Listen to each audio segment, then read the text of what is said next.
The Enchanted April. Chapter 4. It had been arranged that Mrs. Arbuthnot and Mrs. Wilkins, traveling together, should arrive at San Salvatore on the evening of March 31st. The owner, who told them how to get there, appreciated their disinclination to begin their time in it on April 1st, and Lady Caroline and Mrs. Fisher, as yet unacquainted and therefore under no obligations to bore each other on the journey, for only towards the end would they find out by a process of sifting who they were to arrive on the morning of April 2nd. In this way everything would be got nicely ready for the two who seemed, in spite of the equality of the sharing, yet to have something about them of guests. There were disagreeable incidents towards the end of March, when Mrs. Wilkins, her heart in her mouth and her face a mixture of guilt, terror and determination, told her husband that she had been invited to Italy, and he declined to believe it. Of course he declined to believe it. Nobody had ever invited his wife to Italy before. There was no precedent. He required proofs. The only proof was Mrs. Arbuthnot, and Mrs. Wilkins had produced her, but after what entreaties, what passionate persuading! Mrs. Arbuthnot had not imagined she would have to face Mr. Wilkins and say things to him that were short of the truth, and it brought home to her what she had for some time suspected, that she was slipping more and more away from God. Indeed, the whole of March was filled with unpleasant, anxious moments. It was an uneasy month. Mrs. Arbuthnot's conscience, made supersensitive by years of pampering, could not reconcile what she was doing with its own high standard of what was right. It gave her little peace. It nudged her at her prayers. It punctuated her entreaties for divine guidance with disconcerting questions, such as, "Are you not a hypocrite? Do you really mean that? Would you not, frankly, be disappointed if that prayer were granted?" The prolonged wet, raw weather was on the side too of her conscience, producing far more sickness than usual among the poor. They had bronchitis, they had fevers, there was no end to the distress. And here she was going off, spending precious money on going off, simply and solely to be happy. One woman being happy, and these piteous multitudes. She was unable to look the vicar in the face. He did not know, nobody knew, what she was going to do, and from the very beginning she was unable to look anybody in the face. She excused herself from making speeches appealing for money. How could she stand up and ask people for money when she herself was spending so much on her own selfish pleasure? Nor did it help her or quiet her that, having actually told Frederick, in her desire to make up for what she was squandering, that she would be grateful if he would let her have some money, he instantly gave her a check for £100. He asked no questions. She was scarlet. He looked at her a moment and then looked away. It was a relief to Frederick that she should take some money. She gave it all immediately to the organization she worked with, and found herself more tangled in doubts than ever. Mrs. Wilkins, on the contrary, had no doubts. She was quite certain that it was a most proper thing to have a holiday, and altogether right and beautiful to spend one's own hard-collected savings on being happy. "Think how much nicer we shall be when we come back," she said to Mrs. Arbuthnot, encouraging that pale lady. No, Mrs. Wilkins had no doubts, but she had fears, and March was for her too an anxious month, with the unconscious Mr. Wilkins coming back daily to his dinner and eating his fish in the silence of imagined security. Also things happened so awkwardly. It really is astonishing, how awkwardly they happen.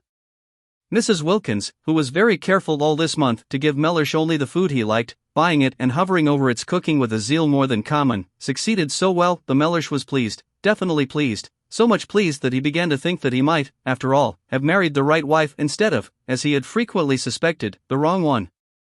The result was that on the third Sunday in the month Mrs. Wilkins had made up her trembling mind that on the fourth Sunday, there being 5 in that March and it being on the 5th of them that she and Mrs. Arbuthnot were to start, she would tell Mellish of her invitation on the third Sunday. Then, after a very well-cooked lunch in which the Yorkshire pudding had melted in his mouth and the apricot tart had been so perfect that he ate it all, Mellish, smoking his cigar by the brightly burning fire the while hail gusts banged on the window, said, "I am thinking of taking you to Italy for Easter."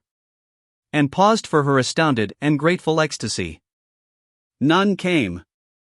The silence in the room, except for the hail hitting the windows and the gay roar of the fire, was complete. Mrs. Wilkins could not speak. She was dumbfounded. The next Sunday was the day she had meant to break her news to him, and she had not yet even prepared the form of words in which she would break it. Mr. Wilkins, who had not been abroad since before the war, and was noticing with increasing disgust, as week followed week of wind and rain, the peculiar persistent vileness of the weather, and slowly conceived a desire to get away from England for Easter. He was doing very well in his business. He could afford a trip. Switzerland was useless in April. There was a familiar sound about Easter in Italy. To Italy he would go, and as it would cause comment if he did not take his wife, take her he must. Besides, she would be useful. A second person was always useful in a country whose language one did not speak, for holding things, for waiting with the luggage. He had expected an explosion of gratitude and excitement. The absence of it was incredible. She could not, he concluded, have heard. Probably she was absorbed in some foolish daydream. It was regrettable how childish she remained. He turned his head. Their chairs were in front of the fire, and looked at her. She was staring straight into the fire, and it was no doubt the fire that made her face so red. "I am thinking," he repeated, raising his clear, cultivated voice and speaking with acerbity, for inattention at such a moment was deplorable, "of taking you to Italy for Easter." "Did you not hear me?" Yes, she had heard him, and she had been wondering at the extraordinary coincidence, really most extraordinary. She was just going to tell him how she had been invited. A friend had invited her Easter. Easter was in April, wasn't it? Her friend had a house there. In fact, Mrs. Wilkins, driven by terror, guilt and surprise, had been more incoherent if possible than usual. It was a dreadful afternoon. Mellersh, profoundly indignant, besides having his intended treat coming back on him like a blessing to roost, cross-examined her with the utmost severity. He demanded that she refuse the invitation. He demanded that, since she had so outrageously accepted it without consulting him, she should write and cancel her acceptance. Finding himself up against an unsuspected, shocking rock of obstinacy in her, he then declined to believe she had been invited to Italy at all. He declined to believe in this Mrs. Arbuthnot, of whom till that moment he had never heard, and it was only when the gentle creature was brought round with such difficulty, with such a desire on her part to throw the whole thing up rather than tell Mr. Wilkins less than the truth, and herself endorsed his wife's statements, that he was able to give them credence.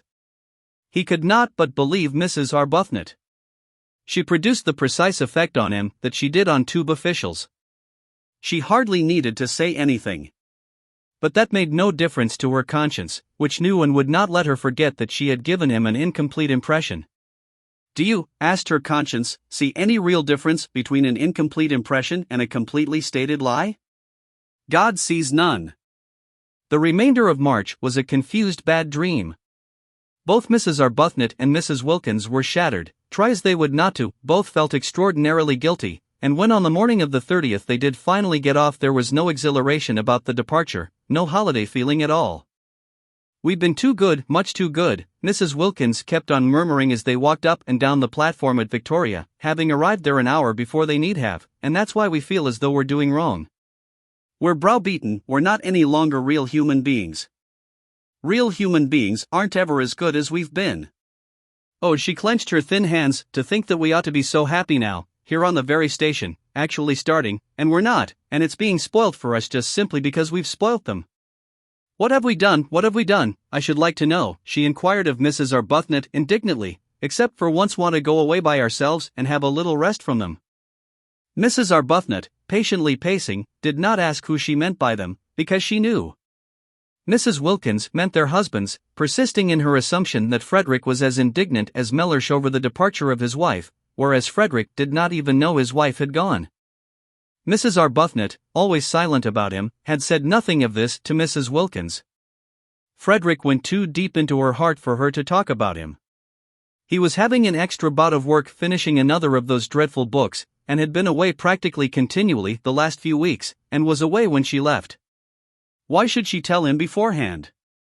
Sure as she so miserably was that he would have no objection to anything she did, she merely wrote him a note and put it on the hall table ready for him if and when he should come home. She said she was going for a month's holiday as she needed a rest and she had not had one for so long, and that Gladys, the efficient parlour-maid, had orders to see to his comforts. She did not say where she was going. There was no reason why she should. He would not be interested, he would not care. The day was wretched, blustering and wet, the crossing was atrocious, and they were very sick. But after having been very sick, just to arrive at Calais and not be sick was happiness, and it was there that the real splendor of what they were doing first began to warm their benumbed spirits. It got hold of Mrs. Wilkins first, and spread from her like a rose-colored flame over her pale companion. Mellish at Calais, where they restored themselves with soles because of Mrs. Wilkins's desire to eat a sole Mellish wasn't having Mellish at Calais had already begun to dwindle and seem less important. None of the French porters knew him, not a single official at Calais cared a fig for Mellish. In Paris there was no time to think of him because their train was late and they only just caught the Turin train at the Gare de Lyons, and by the afternoon of the next day when they got into Italy, England, Frederick, Mellish, the vicar, the poor, Hampstead, the club, Shoolbred, everybody and everything, the whole inflamed sore dreariness, had faded to the dimness of a dream.